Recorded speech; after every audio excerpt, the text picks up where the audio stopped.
Good evening, and welcome again to Sharia Crime Stoppers, the training that is being provided each week with David Boris giving us his content and his delivery of important topics. The topic tonight is radicalization of independent jihadists. It's the first part. Obviously, this is the critical topic. We've learned about mosques and crimes against women today. And next week is the high point for some of us because we really need to understand it is true. Radicalization is taking place. The mosques are active places, and we're going to learn from David what the indicators are. So thank you, David. Thank you for taking us through this topic. Well, good evening again, everybody. We've got an awful lot of information to cover tonight, so let's get to it. Thank you, Dick. First of all, we want to look at the principal contributing factor that leads to radicalization, and we'll spend a little bit of time on that, followed by why the lone wolf label is totally inaccurate and misleading. We shouldn't use it. And the attempts of the far left to minimize the jihadist threat, to disguise it. We're going to take a look at the major findings of the New York City Police Department study on radicalization and why it's so important to us. And we'll look at the initial phase of radicalization itself, followed by the second and third generation Muslim identity crisis and guilt that opens the door for many young Muslims to become radicalized, and why recent converts to Islam become radicalized at such a high rate.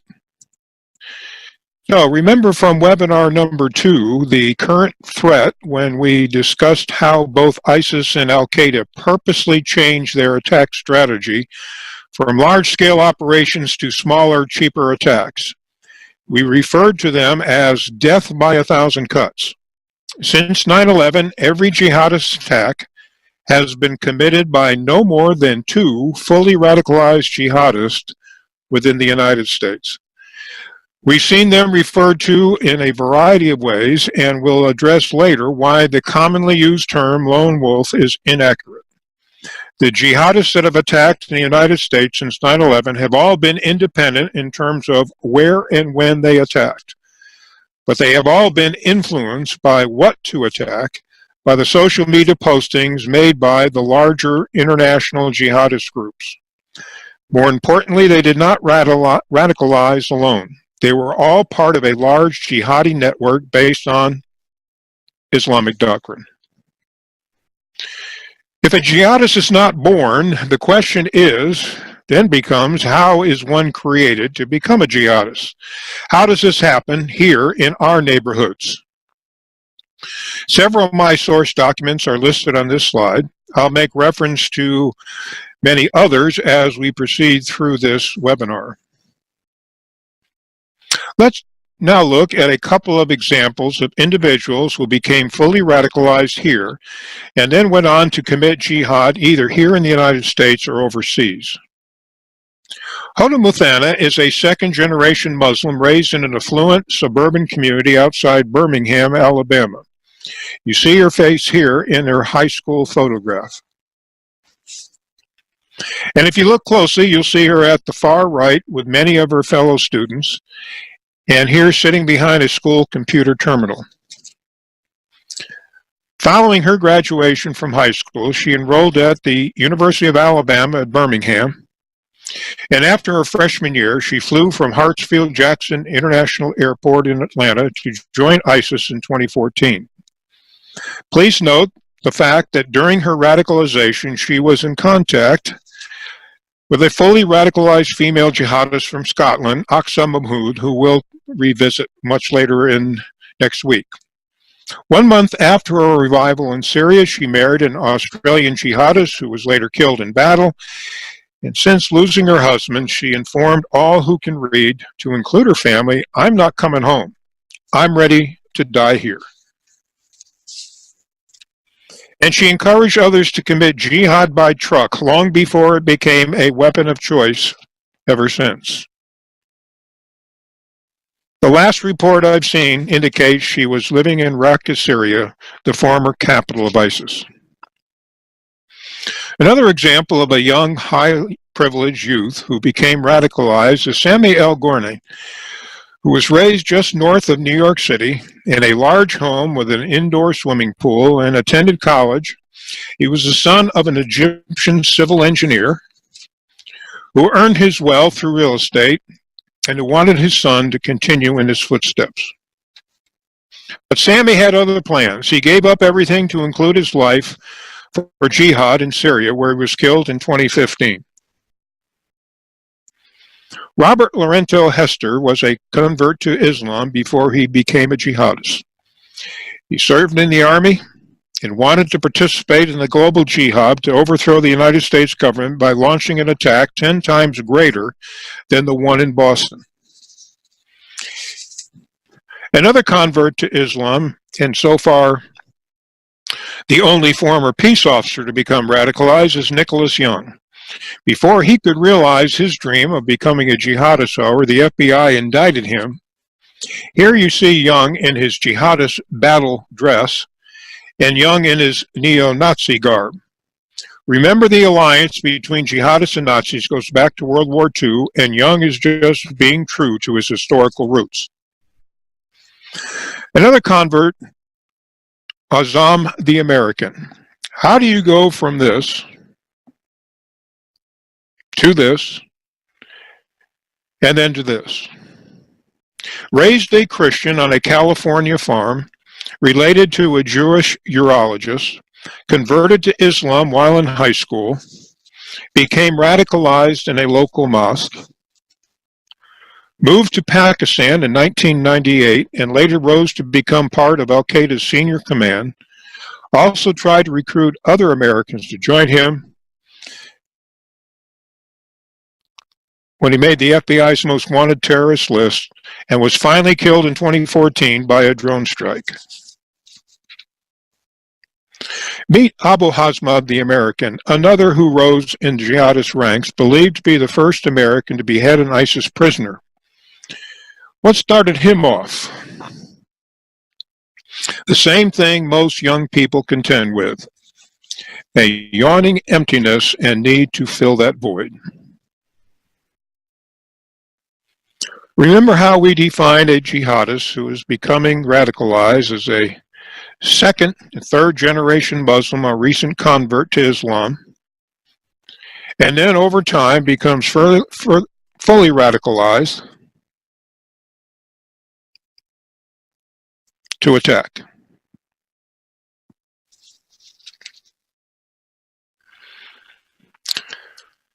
Backyard Jihad, How Parents Can Detect the Invisible Threat of Radicalization by Valerie Greenfield, is a first-of-its-kind warning to parents about how their children can be transformed into a jihadist.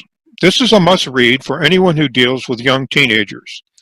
Teachers, social service workers, as well as parents should familiarize themselves with Ms. Greenfield's warning signs, as well as the many other indicators we'll discuss later tonight and next week. Greenfield states 2 elements must be present to start the indoctrination process, sometimes referred to as push-pull factors. Internal factors can make our children vulnerable to being persecuted or influenced to try something different, to experiment, or to rebel against parental authority. Internal factors like seeking meaning in life, facing a crisis, being rejected, loneliness or isolation, being an accident victim, the list is virtually endless. External factors or pull factors are the recruiter and the techniques and messages used to create a jihadist.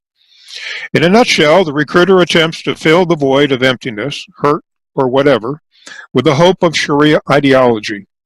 In 2009, U.S. forces in Iraq found a 51-page jihadist recruiting manual that explains the process from using spotters to identify potential targets, either infidels or soft Muslims, to becoming friends and thereby isolating the recruit, followed by how to become a Muslim and jihadist.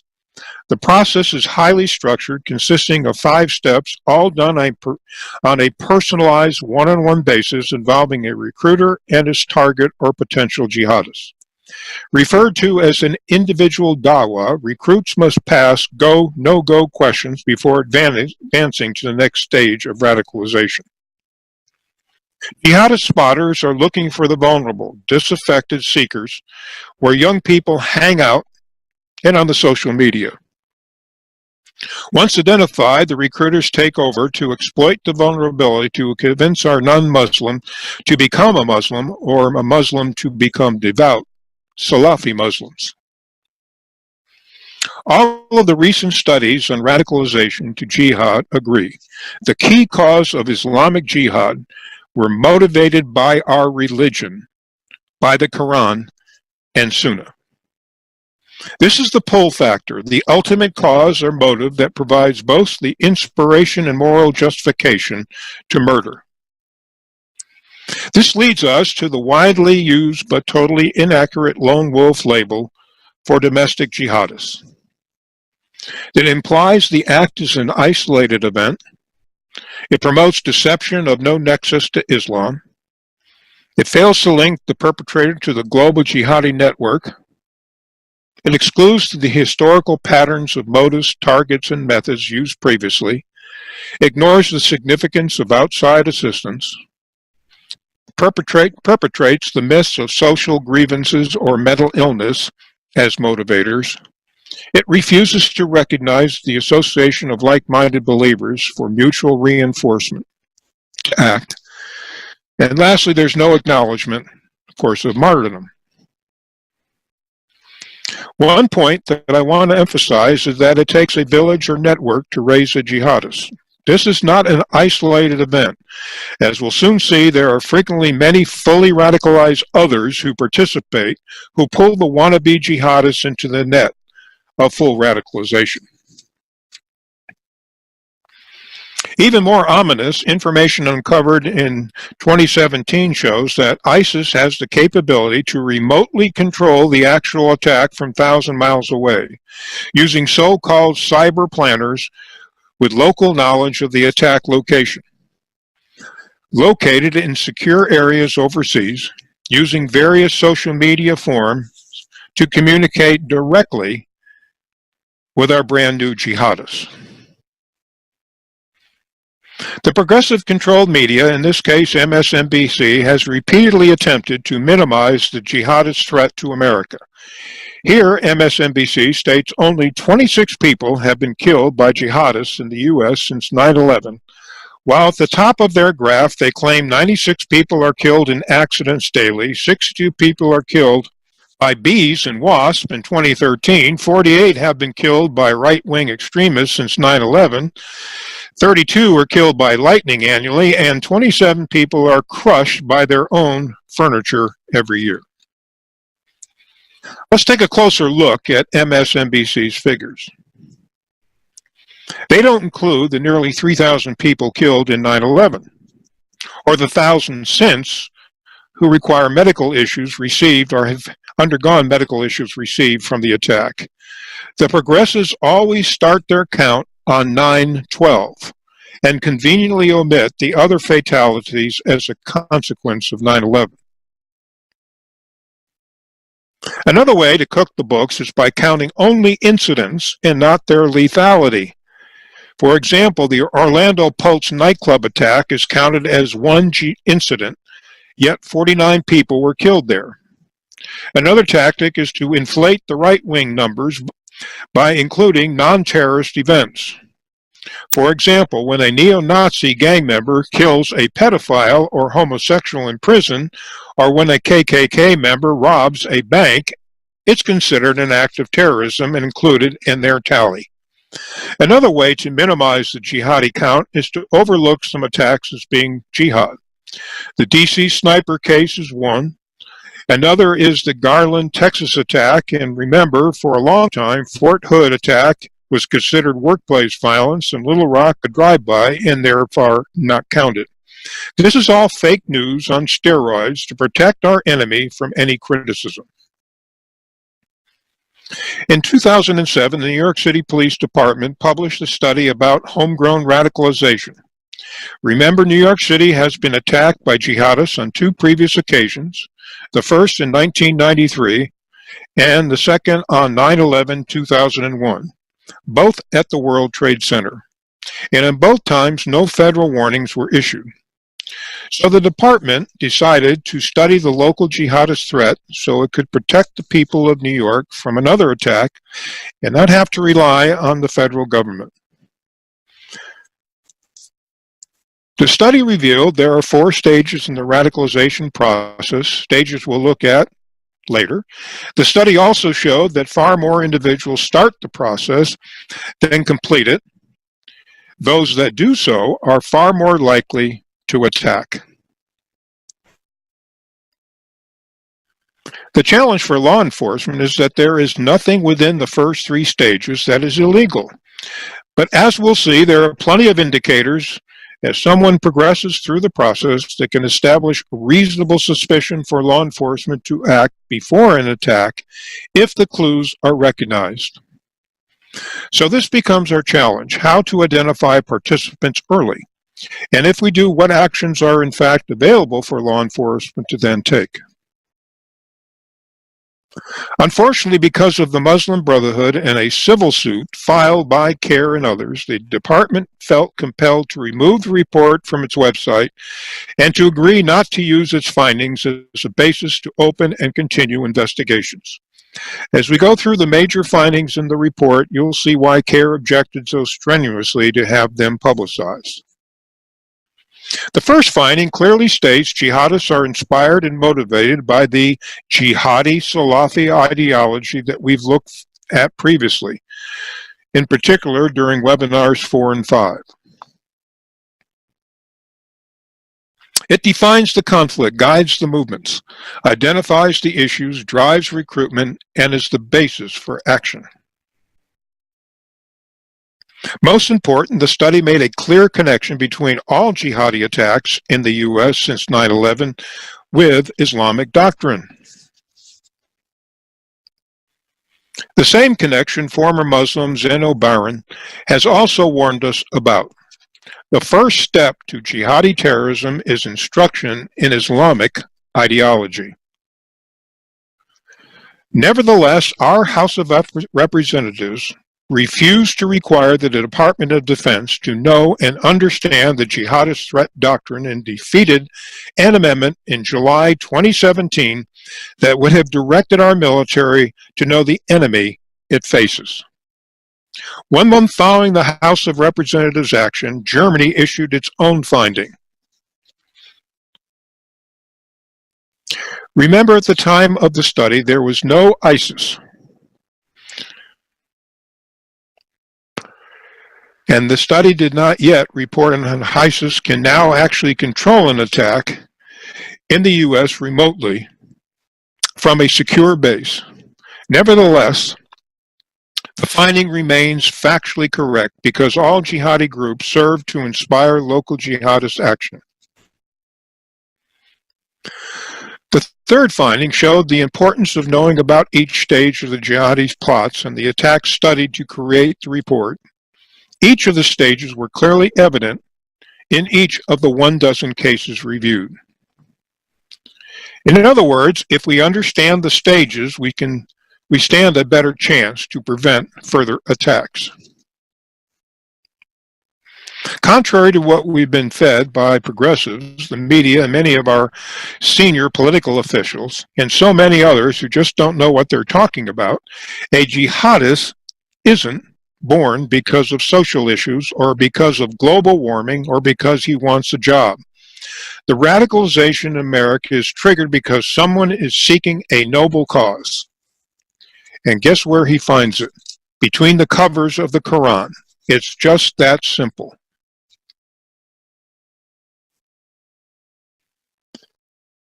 Entry into the process is wide open to anyone who is curious. All who did so were unremarkable locals from our neighborhoods with no common characteristics. Second and third generation Muslims, as we'll see, are very vulnerable to the jihadist messages, which often supersede the prospects these Muslims have for a bright future. The seventh finding is that there are a variety of means fully radicalized jihadists to advance their messaging. Through Salafi-based non-governmental organizations, through mosque sermons and study groups, violence-promoting literature, videos, and DVDs found in our mosques, training at foreign and domestic camps, contact with like-minded kin and friends, and other incubators rife with extremist rhetoric, like cafes, cab driver hangouts, flop houses, student associations, hookah bars, and butcher shops, you name it. But the major facilitator of jihadist messaging is on the World Wide Web. This is where the curious, lonely, or marginalized can have unfiltered access to the jihadist sales pitch and to fundamentalist ideology. All observed anonymously from the comforts of home, along with other like-minded individuals that collectively serve as an enabler to jihad. This is where fully radicalized jihadi recruiters dwell. Look and listen for prospective recruits. Although most enter the jihadi cyber world alone to look for a new identity or cause to take up, eventually they hook up and start communicating with like-minded soulmates. Such relationships produce groupthink that further facilitates radicalization and can lead to jihad. Recruiters know that the isolated and lonely are especially vulnerable to persuasion and influence, and they know how to locate them electronically.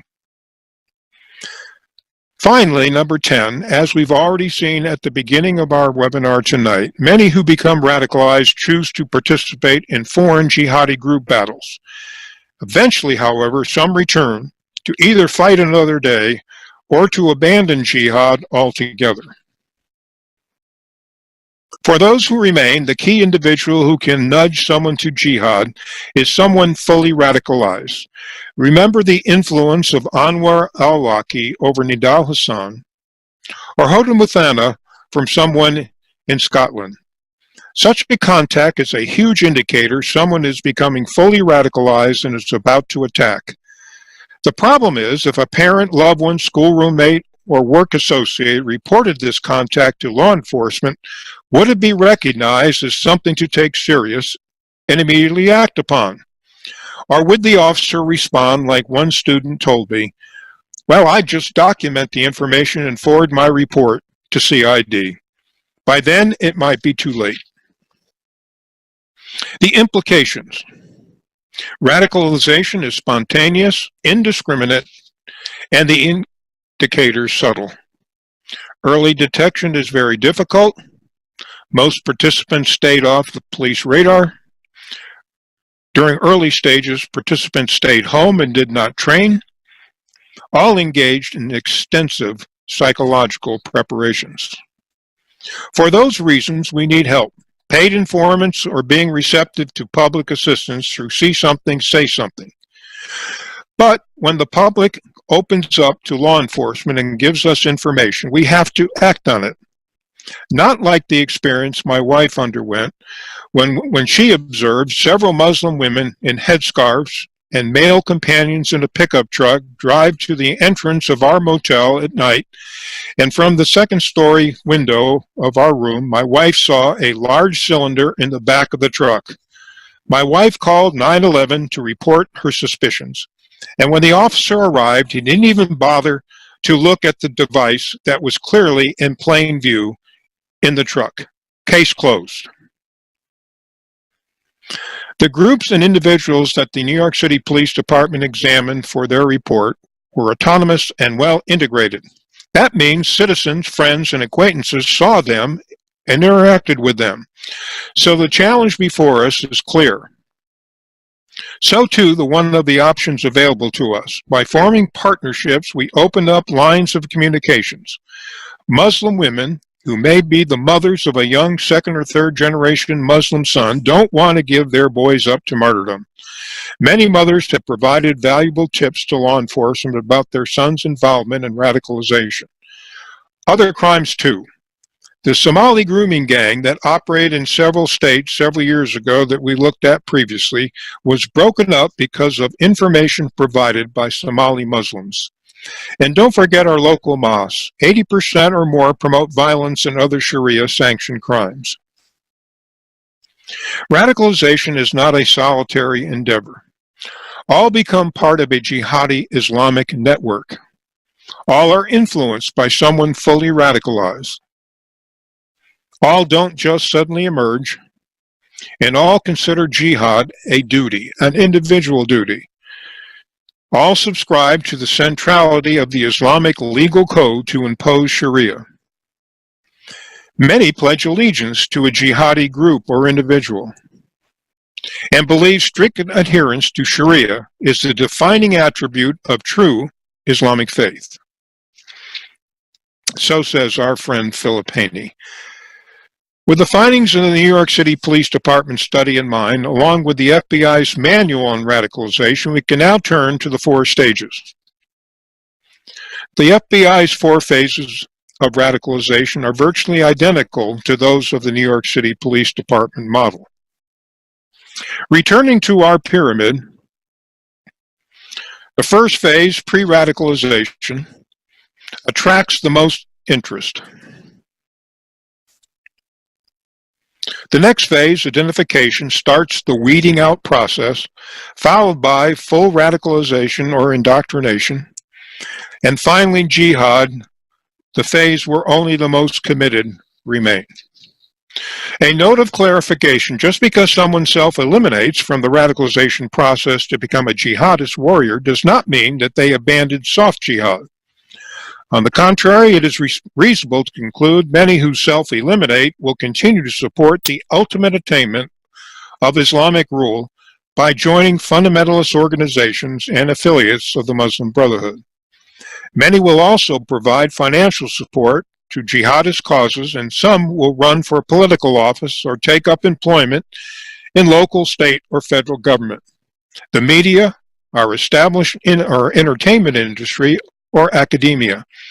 Please keep this in mind as we devote the rest of our time to those who become jihadist warriors. Just a quick reminder of who we're talking about during this webinar. Either second or third generation Muslims or converts, all sharing fundamentalist beliefs in the goal to establish Sharia law over mankind. Sometimes they're part of a small unit consisting of relatives or perhaps a married team who become fully radicalized to jihad through assistance or instruction provided by an extensive network that we'll fully explore later. And all fully understand and follow the jihadist ideology we studied previously. This is yet another reason why peace officers and judicial officers need to understand jihadist ideology. Not all mass murder attacks have anything to do with Islam, but some do, and we need to be able to differentiate them from each other. There is much misinformation promulgated by the media, some elected officials, and many others about why someone becomes a jihadist. One of the current falsehoods is that jihadists are a one-off, social aberration infected with some mental disorder. The studies by the experts conclude otherwise. These attackers are normal, all following a code of conduct that defines right and wrong much differently than ours, that is, in Islamic terms. Others claim jihadists have been dealt a bad hand at life's poker table and are now victims to forces beyond their control. Whether poverty, racism, lack of education, or no prospects for a bright future, all society has to do is make this problem of jihad go away, is to cough up more money for another government program. Recall the examples we've seen previously of jihadists in America. None have been radical losers. Then there's the libido factor. Male jihadists can't get a date and want to test the waters in paradise where 72 recycled virgins await them. Finally, there's the belief that some have suffered from personal crisis, such as the loss of a loved one, being fired, flunking out of school, or abandoned by significant others. There's no substantiation for this idea either. The theory, those who feel that society has the least to offer are the most likely to join militant Salafi movements, is just not true. Facts keep getting in the way.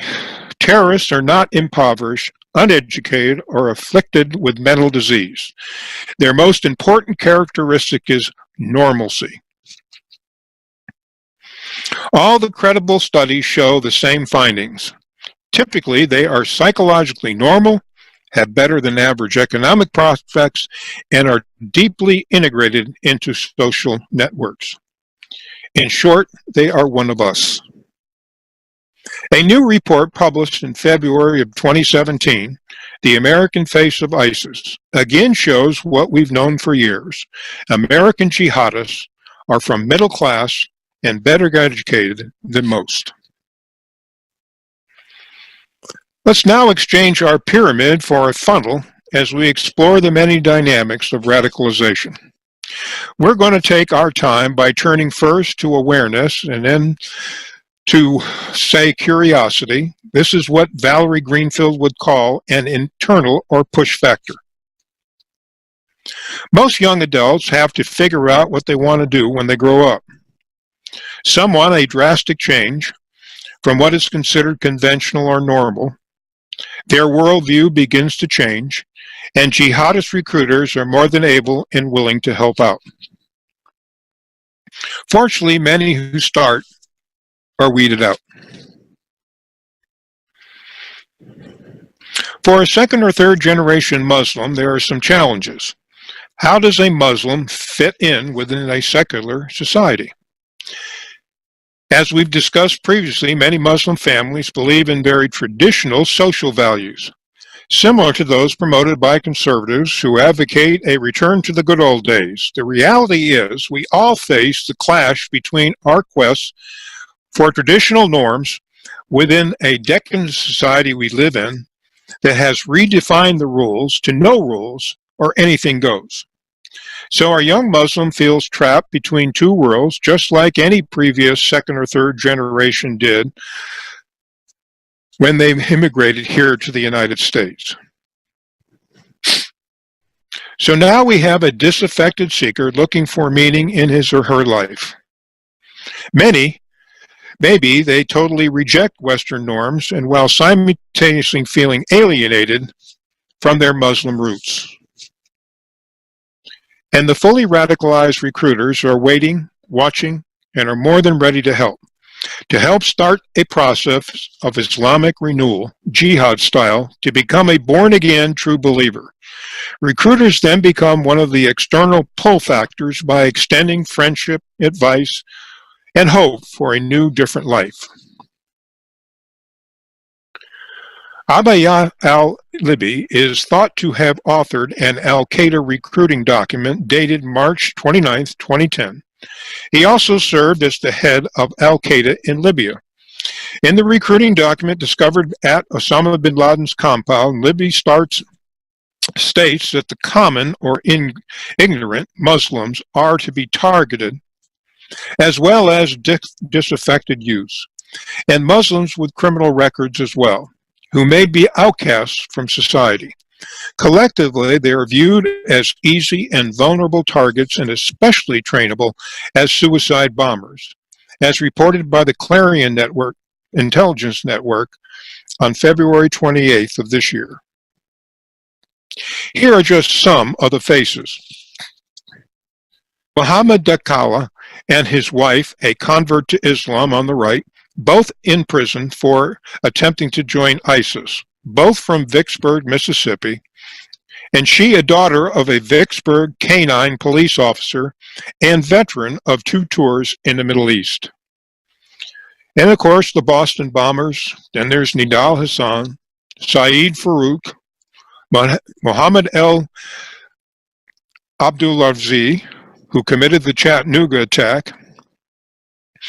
And then there's Omar Mateen, who attacked the Pulse nightclub in Orlando. Nidar Sufi, the Garland, Texas jihadist. And of course, we've met her earlier, Hoda Muthana from Hoover, Alabama. All examples of disaffected seekers. Added to the list is Sean Andrews Duncan, age 22, converted to Islam in his senior high school year in Maryland. The FBI became interested in Duncan following a tip received from a relative. Yet another factor, Muslim guilt. Some young Muslims buy into the Western lifestyle and feel a compulsion to atone for their flings. These Muslims are sometimes referred to as reverts, or someone feeling extreme guilt who attempt to overcompensate for their past sins. Muslim guilt is addressed in this book by co-author Mubin Sheikh, raised a Muslim in Canada. At 19, he had an identity crisis and recommitted himself to fundamentalist Islam by giving up alcohol, drugs, and the party life, and becoming a jihadist. Later, he had contact with a Muslim cleric who convinced him to abandon jihad, at which time he returned home to Canada to work undercover with Canadian intelligence officers. Remember the Salafi sales pitch jihadists use to attract recruiters. Mubin clearly shows us the link between grievances and ideology and why ideology of jihad cannot be ignored. Even imams can feel guilt. Anwar al-Awlaki couldn't wait to get to paradise for free sex, so he had to pay for it. Another prodigal son, the Nice, France truck jihadist, indulged in Western lifestyle practices and sought instant atonement as a martyr.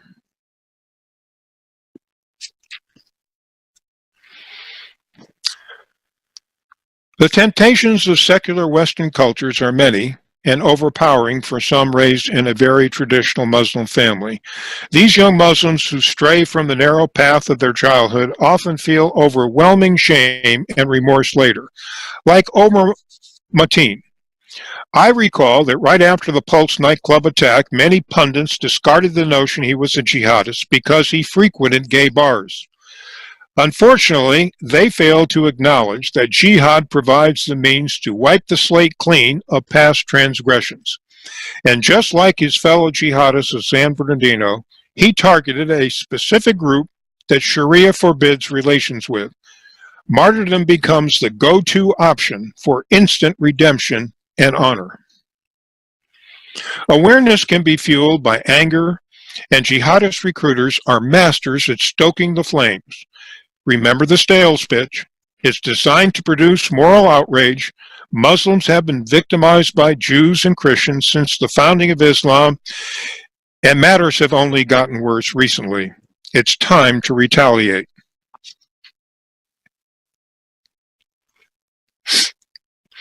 Adding fuel. More and more we are becoming detached from our historical roots. Multiculturalism has placed all cultures above ours by disparaging the whole notion of American exceptionalism. Diversity is key, and it's one of the reasons the Muslim Brotherhood has found it so easy to infiltrate our secondary schools with the help of the social Marxists. Jihadist recruiters exploit this detachment by promoting their ideology of jihad. They tell second and third generation Muslims, it's time to come home. Sometimes a young Muslim experienced some emotional harm personally. Recall what Nidal Hassan experienced when treating American soldiers at Walter Reed with post-traumatic stress disorder. For most of us, we all experience such outrage, and with time, we get over it. But if the emotional harm continues, and the jihadist recruiters can sustain the grievance over time and even demonstrate how other Muslims are suffering, the moral outrage continues as well, especially if others are unable to protect themselves. This is just another way how Muslim victimhood gets promoted. Collectively, these all serve to facilitate awareness, to look for answers someplace else. And recruiters are ready when the time is right to strike. Some other contributing factors. Didn't Mae West say, when a woman goes bad, a man will follow? This is what happened in the case of our Vicksburg, Mississippi couple. Jalen Young, the daughter of the police officer and convert to Islam, was the prime force behind the couple's desire to join ISIS. This contributing factor can also apply to someone deeply respected and admired by the recruit. Young men and young women have been drawn to adventure and risk-taking. As we'll see, millennials are being targeted because of their frequent exposure to and participation in computer violence. Peer pressure can draw in potential recruits, as well as loners who have limited or no outside role models. Muslims within enclaves who are exposed only to Sharia, and maybe our traditional childhood life support system has let us down. We have all experienced being let down by a religion. For some, it's time to try something new. Islam has great appeal, and some believe it's the fastest growing religion. The Little Rock, Arkansas jihadist Carlos Bledsoe was raised a Christian by loving parents, yet converted to Islam when he went off to college in Nashville. Recent converts are also targeted by recruiters. The Henry Jackson Society found converts more than 4 times likely to become jihadists than born Muslims. Why, you ask? Well, they want to show they're a team player, willing to take extreme risks for the noble cause. Many have attempted to join ISIS. While the majority of Western women who joined ISIS were initially converts. Just some of the 79 converts to Islam since 9/11 who became jihadists. And let's not forget Carlos Bledsoe, or our former police officer. This brings us to the end of Phase 1, pre-radicalization. What we now have is the second and third generation Muslim or convert, an immigrant living in the U.S. for a long period, with U.S. citizenship or legal status, middle class, sometimes married, searching for self-identity, starting to feel outrage at the West, becoming introduced to fundamentalist Islam. It's hard to pinpoint when true religion revival for the second, third generation Muslim or convert kicks in, but at some point in late Phase 1 or early Phase 2, it does. Being willing to die for one's faith is not unique to Islam. Christians, Jews, and others have done so long before Muhammad. What makes Islam different is that martyrdom leads to atonement for all past sins and the other promises associated with paradise. Trying to explain this willingness to give up everything for one's faith is not easy to explain to someone who has no religious faith and no belief that there is a God. This is why so many in the progressive social Marxist camp insist that a jihadist must first suffer from some miscarriage of social justice before he becomes or she becomes willing to kill. Not so. A jihadist kills because he believes God is on his side, that what he does is a form of worship for his God, and that his attack will help establish God's or Allah's religion on earth. At what point this realization finally materializes constitutes a strong indicator that a true believer in jihad is being born. At the end of Phase 1, the message of Islam has great appeal. When strong religious convictions develop, our recruit is ready and willing to learn more about his long dormant faith. In the case of someone born a Muslim, or learn more about his new faith in the case of a convert. In either case, the trap has now been baited. The lure or the hook is set. Further interest in fundamentalist Islam is triggered for the pull factors to do their job. Awareness leads to interest. Our young wannabe has a hunger to learn what does it mean to be a Muslim, a devout Muslim. What do I have to do differently? What do I have to give up? What new behaviors must I adopt? Phase 2 identification attempts to answer these questions.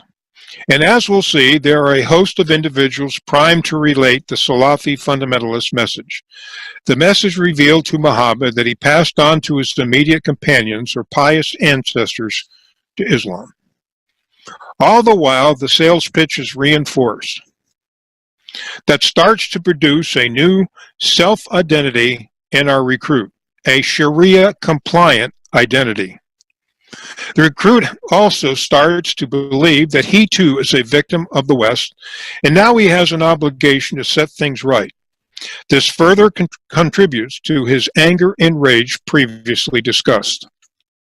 Part of his anger will also be directed against other Muslims who our recruit considers soft, in name only Muslims, not true Muslims who have rejected Sharia-compliant behaviors for more secular trappings and beliefs. Our recruit will start to reject these Muslims and become disassociated from them and turn to new Muslim associates who share his new beliefs. He will soon locate them elsewhere. He'll locate them here within the gateways of radicalization. The radicalization process is based on the foundation of fundamentalist Orthodox Islam as originally established by Muhammad. So it should be no surprise that a young recruit to jihad will further develop his new identity by associating with like-minded believers. Our first gateway consists of two groups, Sufis and Tablighi Jamaat. That some who are engaged in radicalization select for membership. Both groups project a peaceful, nonviolent image of Islam, but beneath the veneer, they also serve as incubators for full radicalization of jihad. Sufis attempt to commune directly with Allah, something even Muhammad was not able to do. Like so many traditionalists, they reject America's decadent culture, with many followers located in the Muslim of America camps located in rural America that we visited earlier. And because of their strict fundamentalist orthodoxy, some followers become disaffected with the pacifist nature of Sufism and transition to the next level that encompasses the jihadist ideology. TJ.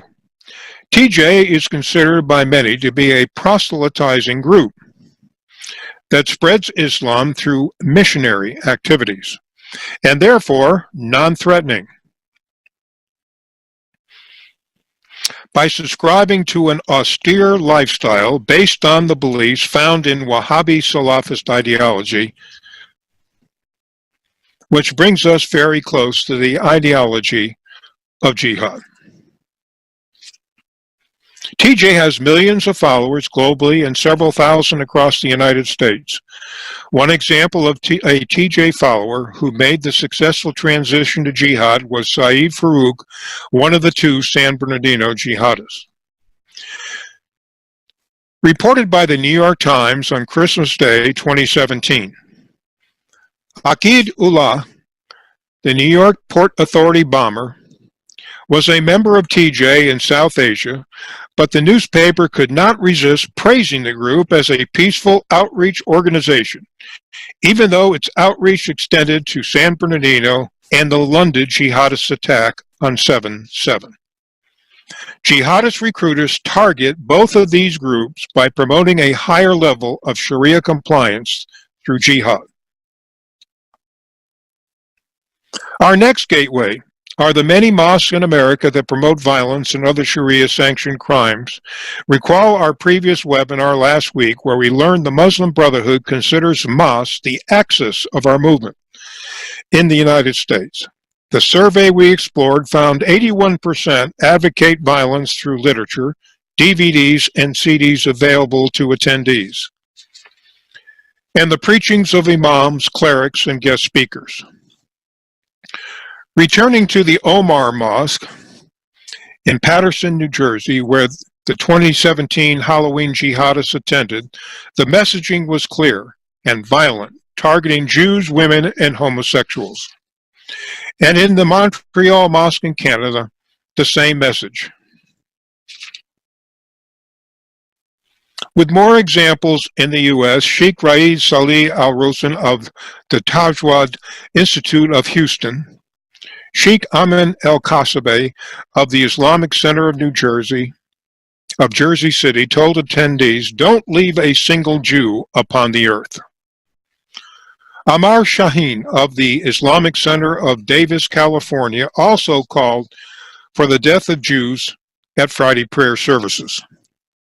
And finally, Dr. Abu Bakr al-Qadi in Egypt calls for jihad against non-Muslims.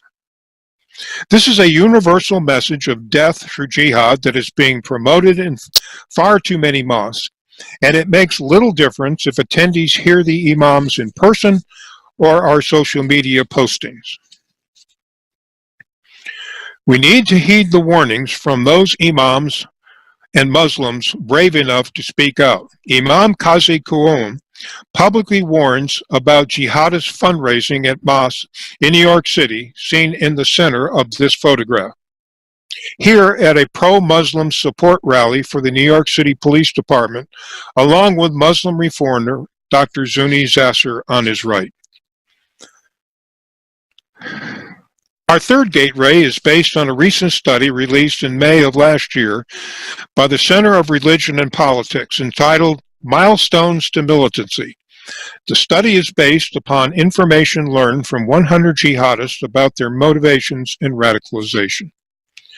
One key finding concerns the role played by so-called peaceful, nonviolent Muslim groups, such as the Muslim Brotherhood and Jamaat al-Ismaili, or JI, and how they influence prospective jihadists. The study found that 51% of jihadists studied had previous ties with peaceful Muslim groups, and 25% were connected to the Muslim Brotherhood. The study also found that, just like in the mosque, potential jihadists are exposed to violent excitement, rhetoric that promotes violence against Jews and infidels. Remember the statement attributed to Yosef al-Qaradawi, the spiritual guide of the Muslim Brotherhood, that we must keep Muslims in a, quote, jihadist state of mind. Even Osama bin Laden got his start in the Muslim Brotherhood.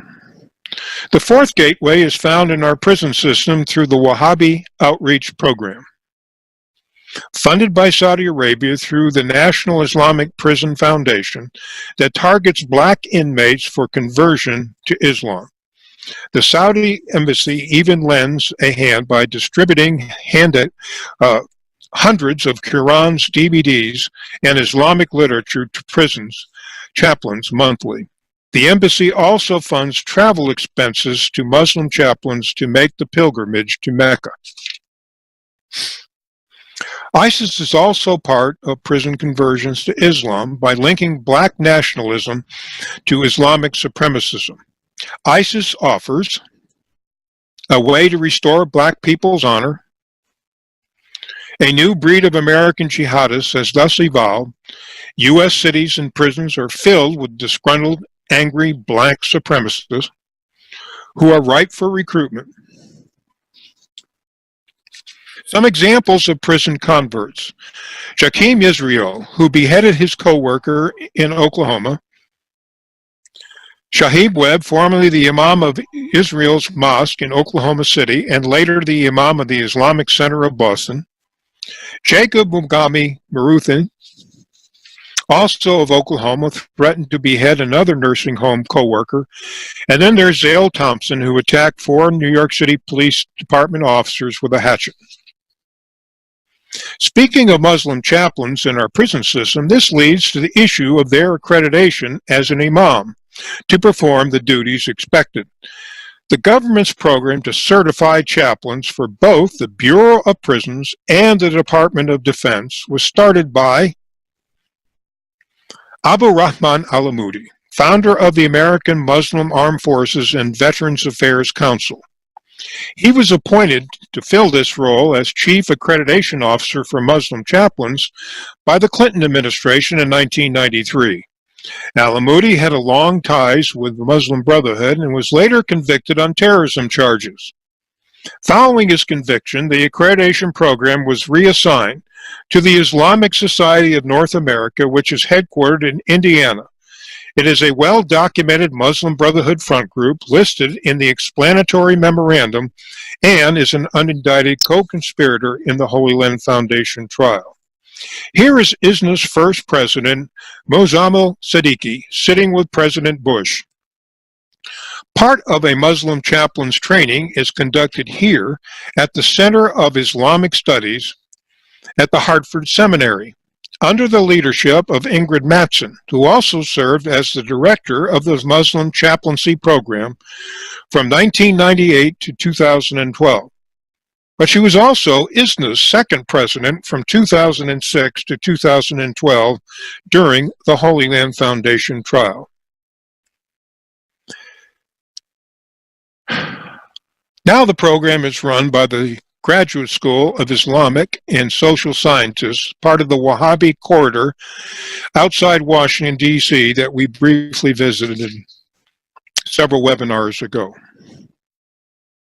The program is run by the founder of the graduate school, Jabir El-Alwani, a member of several Muslim Brotherhood front groups in America, to include the Fiqh Council of North America, the Muslim World League, and the International Institute of Muslim Thought. In 2014, Faoud El-Baileh was hired by the Department of Prisons to teach Islam to inmates. But 5 years earlier, he called for the death of Ayan Hirsi Ali because she renounced her faith and left Islam. Reported on December 26th of last year, Ahmad Khan detonated 2 IEDs, the first at a Marine Corps fun run in New Jersey, and the second later that evening of September 17th in New York City, injuring 29 people. But while in prison, he plotted a jihad attack for ISIS and attempted to recruit for jihad while incarcerated because he was allowed to commingle with other inmates within the general inmate population.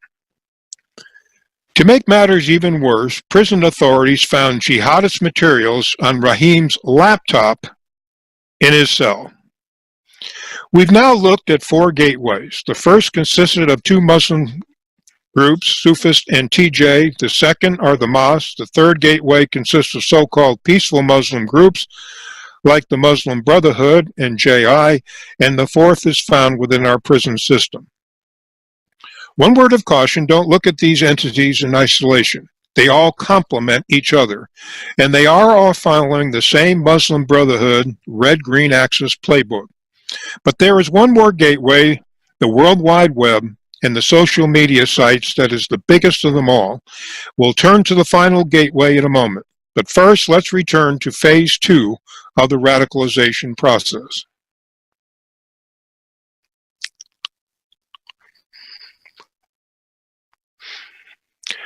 As I suggested earlier, personal reinvention leads to change in order to become more Sharia compliant. Jihadists, by definition, are Sharia compliant, and they are all Muslim. The first change involves giving up behaviors once considered important. In the case of Carlos Bledsoe, he gave up dating, his girlfriend, a pet dog, a music. Tesnerev gave up a promising boxing career. And Mathana, well, she just gave up all her friends. The second involves taking on new behaviors. Bledsoe changed his name, became very devout. Tesnerev, likewise. And Mathana, total body covering and memorizing the Quran. Just as these changes to become more Sharia compliant contribute to the radicalization process, they also signal a vulnerability to the process itself. Up to this point, our young wannabe jihadist has been able to keep his view affiliations a secret. With change, he now comes out of the closet and is in public view. This is when family members, friends, fellow students, neighbors, and work associates take notice. Some might even be Muslims, especially Muslim mothers, as we'll see later. In fact, some may actually take up law enforcement on its offer to see something, say something. When I give this training in the classroom, I'm usually met with blank stares, but moving right along, all centered on loyalty and enmity.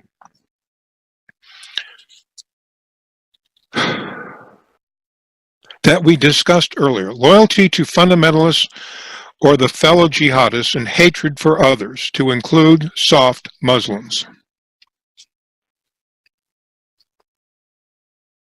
Thus, Salafism provides the ideological base in 7th century terms.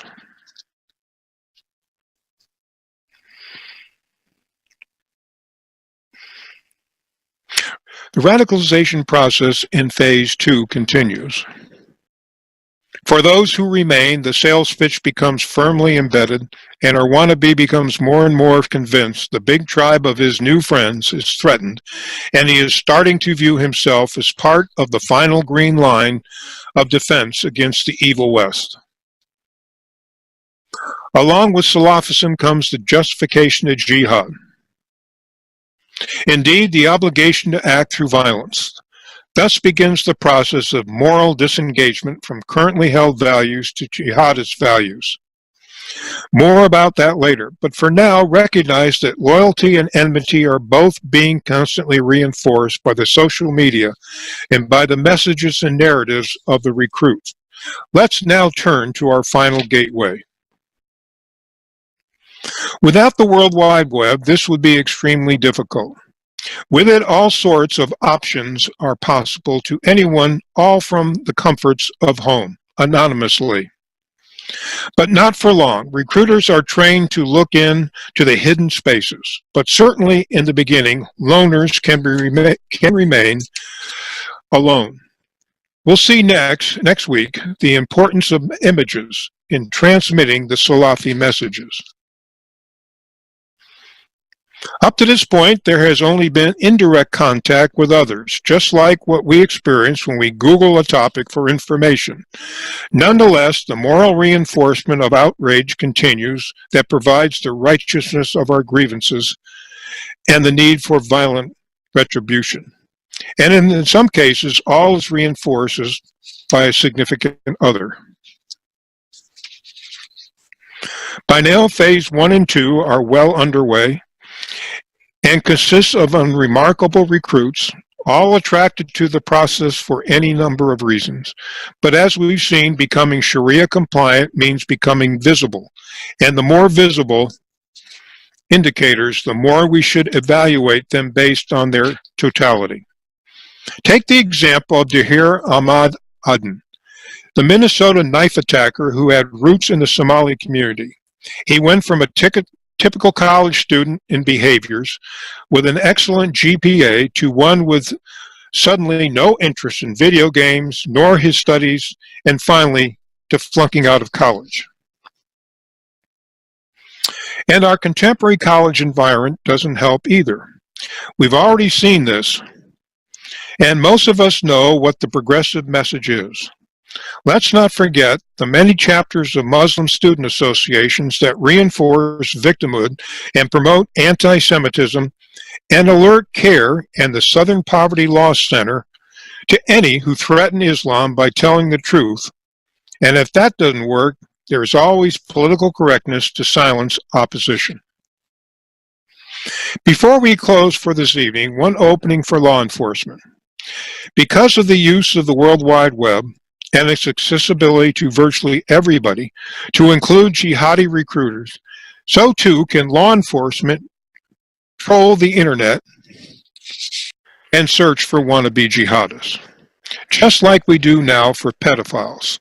More about this next week, when we'll begin with our discussion of Phase 3, indoctrination.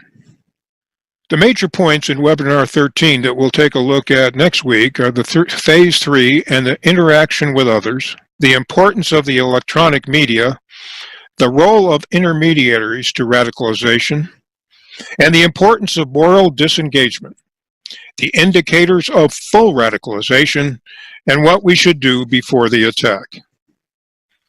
This ends tonight's webinar, and I'll now turn the proceedings over to Mary, who will handle your questions and questioning and comments. Thank you for attending, and good night.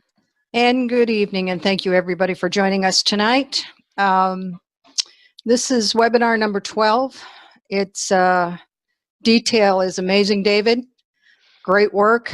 You mentioned at the very end, I'm going to ask the very first question actually tonight, that the internet is, of course, the tool that is used by many of the young people trying to find out more and become a jihadi. And they do have groups in law enforcement that are going after those pedophile kind of situations. Do you think there are groups in law enforcement that are actually out there researching and trying to play the case to establish a link to these people that are trying to establish the jihadis?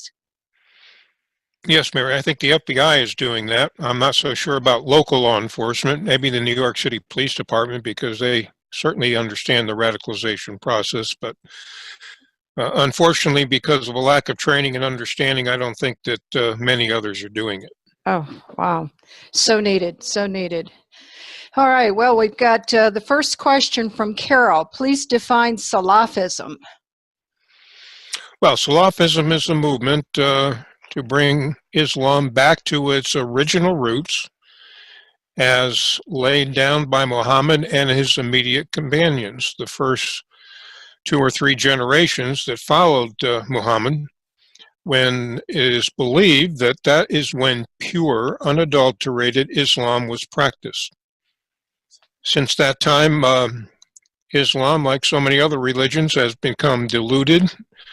People have strayed from the strict interpretations of their faith. And now there's a revival movement. It started basically in 1928 with the birth of the Muslim Brotherhood to bring Islam and Muslims back to the way Muhammad would have them believe. Okay, we have I think it's more of a statement and question from Chris.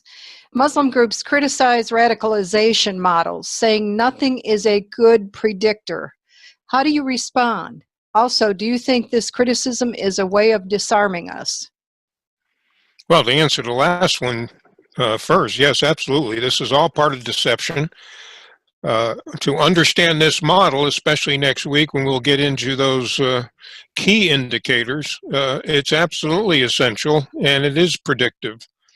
If we only get to know the indicators early enough so we can take action, or somebody tells us early enough that somebody is becoming radicalized, and if we recognize the importance of those. And so it is proven effective in the past, and hopefully it will be proven effective in the future. But remember what we saw in the case study of Nidal Hassan, Omar Mateen, and others, of the missed clues that the FBI was given and didn't understand the significance. That is the problem if we don't understand these clues and why they're so important. That's right. We've got another question from Carol. Can Dr. Zuhdi Jasser be trusted? I don't think so, but would like your opinion. Well, I'm sure that he holds his beliefs very fervently. As long as he is law-abiding, then I don't have a problem with him. I don't have a problem with any Muslim that is law-abiding and patriotic, just like everybody else. He is certainly placing himself at extreme risk. He has to fund his own private security whenever he travels. He's a marked man, as many other Muslims. So that in and of itself demonstrates a sincerity to hopefully change our attitudes towards Islam, to certainly law-abiding Muslims, because we need them. They have helped us in the past, and if we are smart enough, they'll help us in the future to identify those who are becoming radicalized. Agreed. We've got a question from Dan. You mentioned numerous times that many converted to Islam and jihad due to being isolated, marginalized, and lonely. From very successful families to very Christian families, with some very significant changes that begin to take place. That would indicate that your training is a must for more than just law enforcement, but pretty much everyone, especially communities, school boards, teachers, school counselors, pastors, priests, and rabbis. Do you have Any comments on that? Well, I agree.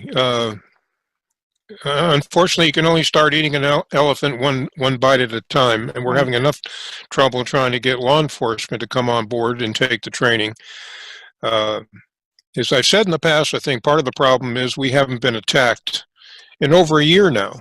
It was last Halloween when New York City had experienced a Halloween attacker who drove the rental truck and killed 8 people. Since then, we've had numerous arrests made, but we haven't been attacked. Meanwhile, law enforcement is inundated with all sorts of school shootings, active shooting situations, as well as MS-13, domestic violence cases. The list of calls for service is almost endless. And those are the things that they're dealing with. If something like this can be put on the back burner, unfortunately, until the next attack. So that's the dilemma we face. How do we get law enforcement to want to take the time to take the training? But I think Dan had a good point. This course material is truly something that needs to happen with not only law enforcement. I think it needs to be within the school districts as well. We've got a question from Brenda. How do we go about investigating the background of a new imam in the local mosque? Well, I think that Chris explained that very well Friday night on the radio show. I would recommend you you dial that up and listen to what Christopher had to say about the process of identifying that. There is a handout that he has available that I think it's on his website that you can use. It's one that I have been giving to law enforcement of how to properly vet imams. In a nutshell, just be curious. Get online, Google his name, see who he is, where he was trained, see who is paying the taxes on the facility, the mosque facility, who owns it. All of those records tax records are available to the public. Are they tied to in any way to a Muslim Brotherhood group? All of this is explained in that handout, and Christopher goes into a great deal of very well detail about how to do a deep search and come up with information about an imam as well as a mosque. Thank you. And that's liberato.us is the website, and it's Sharia tip sheet. If you go to that information on that website, that's where that is located that David is referencing. We've got a question from Donna. You explained extremely well how jihadis are brainwashed and created, but our own DOD and prison leadership didn't even have to go through any of that to fall down and accept their infiltration. Allow Muslim chaplain training, recruiting in prisons, and allow full-out Islamic activities within. Are our DOD and prisons still actively allowing and enabling this, or have you seen any signs of realizing this huge mistake and or undoing these established Islamic activities? In a word, no. Wow. No, I haven't. Unfortunately, prison chaplains, is best as I understand it, are still being accredited, certified, if you will, by the Muslim Brotherhood. It's an outrageous situation, just like when our House of Representatives voted down an amendment, as I referenced tonight, to train Department of Defense personnel in the ideology of the enemy. And our elected officials voted that down. And just remember who controls the House of Representatives, at least until the end of the year. Yeah. Yeah. We've got a follow-on question to a little bit of that from Arthur. David, which is a worse environment for radicalization, the state prisons or the federal prisons? Oh, that's a good question. I'm not sure that I could distinguish between the two. I think that chaplains, whether they're in the federal system or the local system, are certified at the same place. Certainly, there's a full court press sponsored by the Saudi embassy in Washington, D.C. to provide their version of Sharia compliant materials to prison chaplains, whether it be DVDs or Qurans or what have you. So I would say that they're probably both equally. The only difference is that in the federal system, some people might be there a little bit longer, but other than that, I don't see a difference. We've got one last question from Laura. Radicalization to jihad in the prisons. How would you stop that? If pastors and rabbis are allowed in, it would be impossible to refuse an imam to current Muslims and or recent converts. Can't violent material be banned to include Quran and Sunnah, as you referenced, were materials that promote violence? Well, I don't think that federal law would allow that to be restricted because the Quran is still viewed as a religious document. Yeah. And under federal law, you cannot restrict a person's religious beliefs. In fact, you have to take Herculean steps to make sure that you comply with them and go to great steps to make sure someone is not inhibited in any way to worship their faith as the way they can. So I don't think that would work very well to try to restrict the book of Islam. Yeah. All right. Thank you, David. That's our last question. Great presentation tonight. I'm going to just give a little bit of the mechanics on the Sharia Crime Stoppers Action Line Radio. As David referenced, last Friday was some great information.